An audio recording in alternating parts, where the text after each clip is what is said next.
Bernie Madoff was handling billions of dollars, and the firm supposedly auditing him was basically one man working out of a tiny office next to a pet store in suburban New York. The biggest Ponzi scheme in Wall Street history kept going not because the warning signs were hidden, but because the right people kept ignoring them.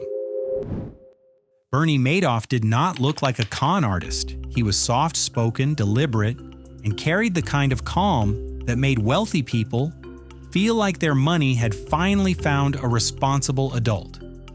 He founded Bernard Madoff Investment Securities in 1960, built a legitimate market-making operation in New York, and served as non-executive chairman of NASDAQ 3 separate times in the early 90s.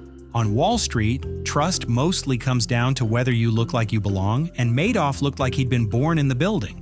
There were people who spent months trying to get a meeting with him, and when they finally did, Madoff would sometimes turn them down. Tell them he wasn't taking new money right now, which of course made them want in even more. The clients who did get in were not thrill seekers chasing jackpots. They were wealthy families, charities, pension funds, and feeder funds that collected money from other investors and sent it straight to him. They wanted calm, consistency, and the warm feeling that they'd been chosen.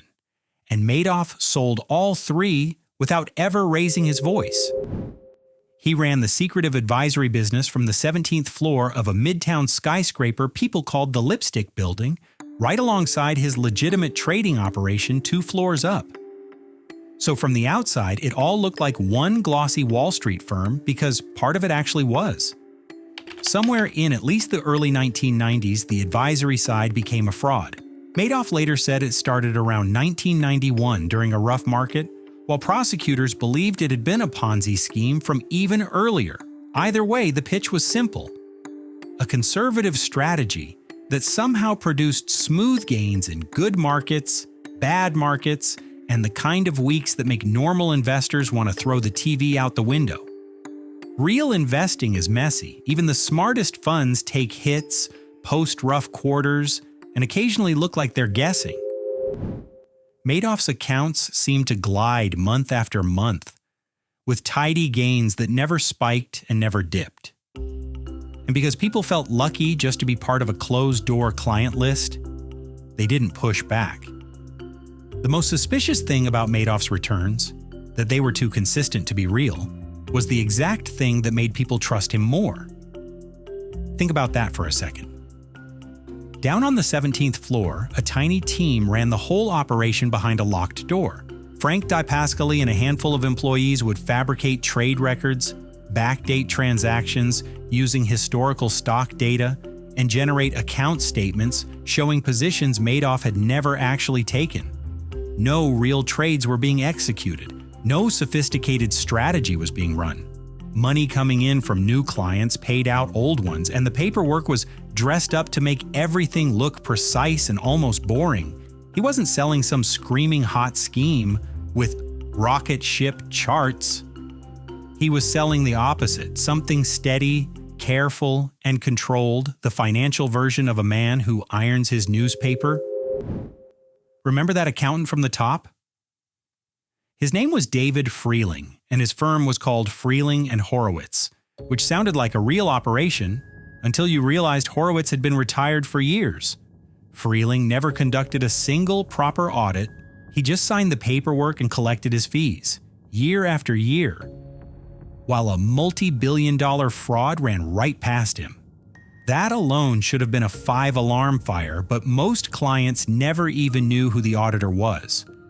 And the people who did know apparently decided not to think too hard about it. One person who did think hard was Harry Markopoulos, a quantitative analyst in Boston.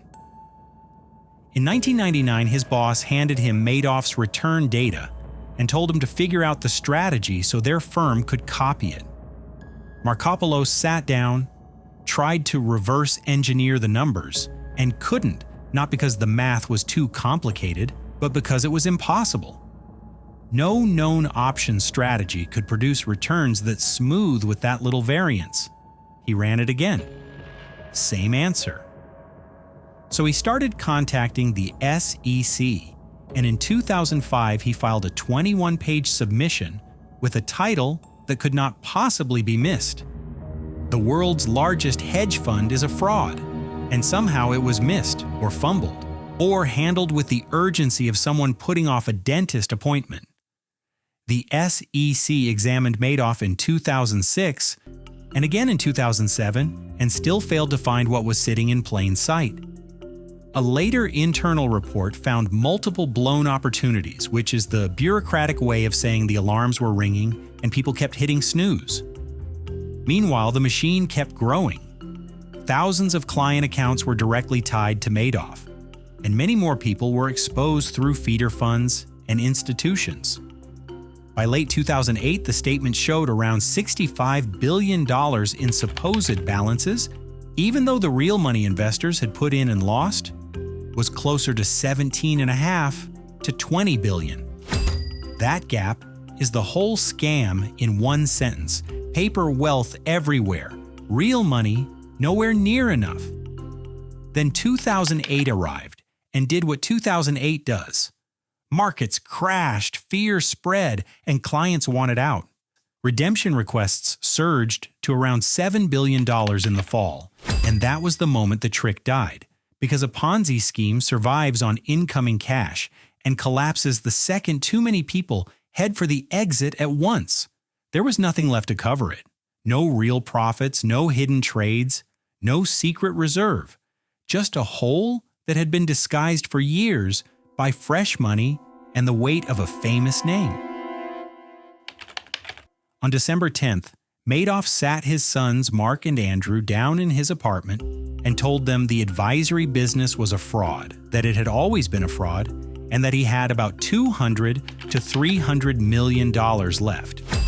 Earlier that same week, he'd been talking about paying out $173 million in bonuses, which is a wild thing to say when the vault is full of smoke.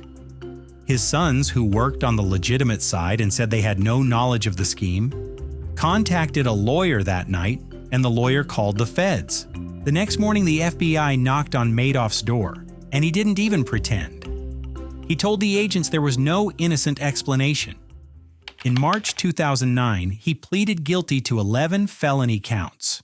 In June, Judge Denny Chin sentenced him to 150 years and called the fraud extraordinarily evil. Madoff stood there in the courtroom, looking like a man who had finally run out of rooms to walk into. The damage reached far beyond one office. More than 4,800 customer accounts were directly hit, and thousands more people around the world got caught through charities, pensions, and pooled investments.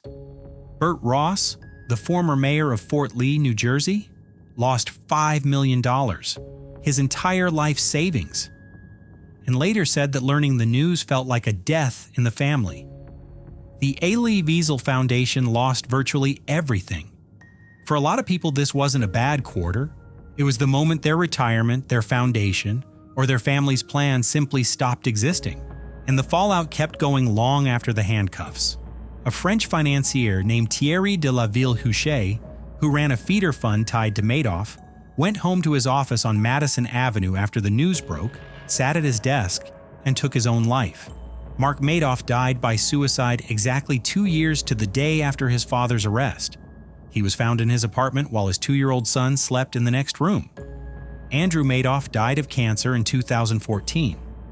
Bernie himself died in federal prison in 2021 at age 82. What would you do if your father handed you that kind of legacy?